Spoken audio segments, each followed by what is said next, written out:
Hello, this is me again. Today I decided to do a bit of like two videos.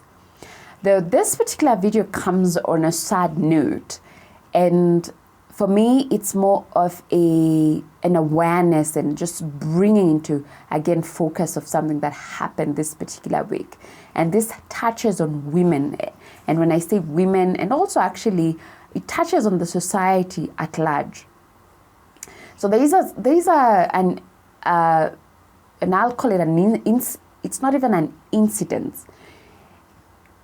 This week, a young woman was harassed in the worst way possible by rogue, what we call boda riders. Boda is a business here in Kenya and within several African countries where motorcycles carry passengers. So there are many in this particular country. Now, don't get me wrong. Not all of them are bad. But the boda industry has been a menace to many, even to motorists like us. Personally, when I started driving in 2019, and I encountered, but at least I did not have an extremely bad experience. But my experience is that most do not observe traffic laws. They do not value human life because they just come out of nowhere and all of a sudden are just crossing, in front of you, and at the time you have to brake or, make judgment, and you're lucky if you don't hit one. And the worst part is, if you hit one, 1,000 of them appear out of nowhere and you become meat. When I say meat, you just see a crowd, and if you get lucky, you'll get out of it. But they've become really very bad people who harass Kenyans, people who are lawless. They get away with a lot. And partly, I would say, because maybe the law, rather the authorities have enabled such an industry to take root. But this is what I would like to say, really, and because I believe that when a woman undergoes what the young lady did at Forest Road, if you're a Kenyan, you understand what I'm talking about. But for the international viewers or subscribers, basically, a young lady was in her car. Unfortunately, she hit somebody, and then all of a sudden, many boda riders accosted her, undressed her, groped her, did a lot of inhumane acts on her. I believe if it was not, even if they could do that in public, if what else could they have done? I would believe much more. I can imagine if it was at night. I can imagine. So they do all these in broad daylight. But this is what I would like to share. But because I've done several videos on, gender-based violence, you can see link, I've attached a link. So violence, my understanding and my feeling is, and my, not just opinion, this is from the heart. Violence that targets someone because of their gender or gender-based violence it's not a Kenyan problem, but it is a global problem. So I'm doing this particular video in the backdrop of the Forest Road violence against a young lady who was harassed in the worst way possible by being sexually harassed, undressed by rogue, violent, inhumane boda riders. And these were men. Men. Yes, not all men, but they were men. So there is a problem in our society. So this inhumane acts bring into focus the myriad forms of abuses that women and girls face in society that is blind to humanity and the plight of women. It shows the what is wrong with our leadership and systems meant to protect its people. For me, it amplifies systemic problems that exist within the society, where women are seen as things, meat, inferior, of no consequence. For me, and the many Kenyan women who constantly break the silence through social action. My YouTube channel has that. It has an explanation on what gender-based violence is. Make sure you watch it. It was an ordeal we did not anticipate.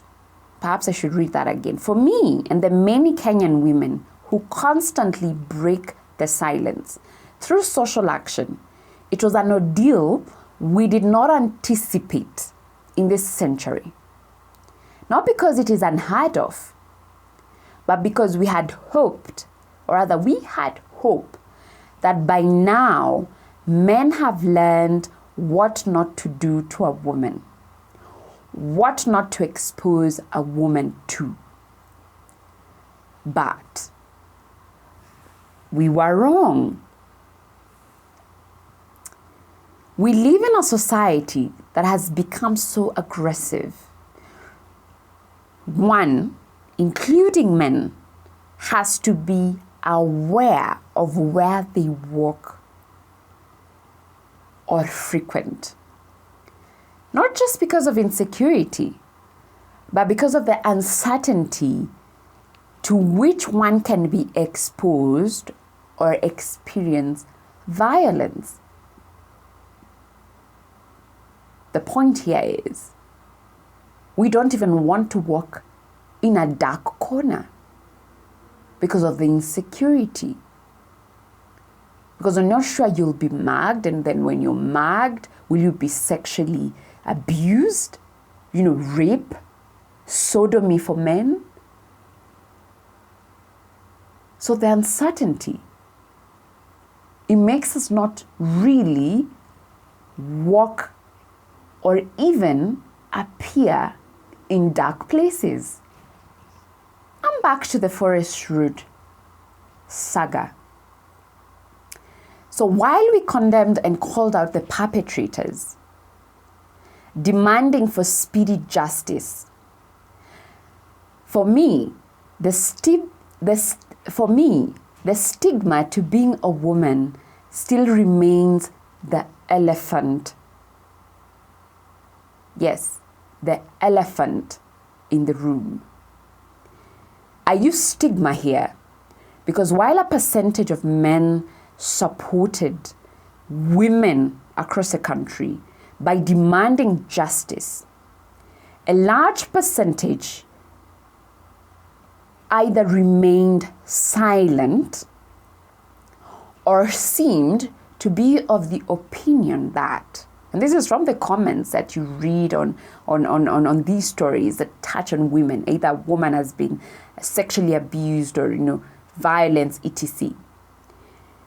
So, or seemed to be of the opinion that the boy child is under siege,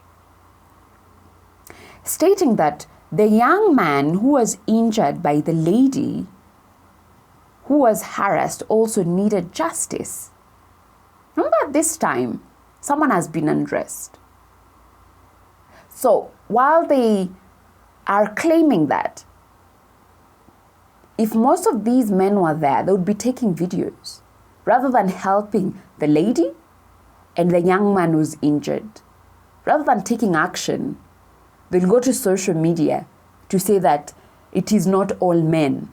I'll just get into that. So, others remained lukewarm on this particular violation.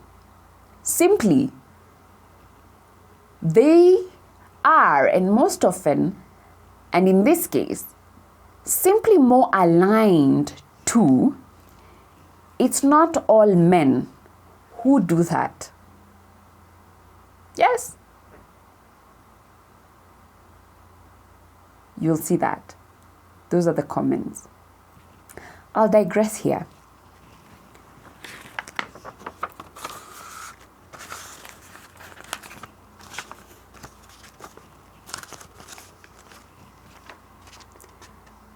This is what I have to say. A world that is safe for women is safe for all. The opposite is true. An unsafe world for women is an unsafe world for all. An unsafe world for women is an unsafe world for all. Before I end this video, think on it. Because children undergo a lot of abuse. Why? It is not even safe for a woman. But before I end this video, I'll touch on how can we find a solution. These are my suggestions. First, you can begin a conversation. So by starting a conversation with your friends, with your family, with your community about gender-based violence and what it looks like and why it is harmful. Number 2, make sure you know make sure you know where survivors can get help. The police and hospitals. Now, when I mention police here, there's a need to change the police force in this country because they are a shame. A shame in the sense that sometimes women and even people of abuse go and they don't get any help. So you see, I'm mentioning the police because these are the people designed by the system to help people in need in such circumstances like abuse, insecurity, etc. So the police force need to change. So they need to be part of this conversation. Number 3, this is more of a action, and this is more virtual action. Sign petitions, because there are always petitions requesting and demanding for policy change, because we basically need to engage and hold the government accountable.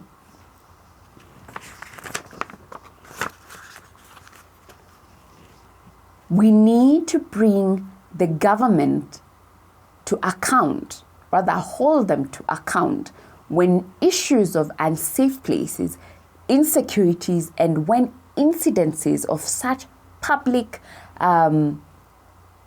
inhumane acts are brought to light. So engage the government and ensure that they have the policies are there, but ensure that they act and bring perpetrators to book. And this, my last point, is very important. It's about engaging young men, the youth, and boys. I mean boys, teenagers, school-going children, because they are the future. They will form the society, and they will form it based on their upbringing, based on the values that are instilled in them. So they are, for me, at the best place to play a very powerful role in changing the existing narratives on girls and women. Most importantly, educate young men and boys to be part of this conversation.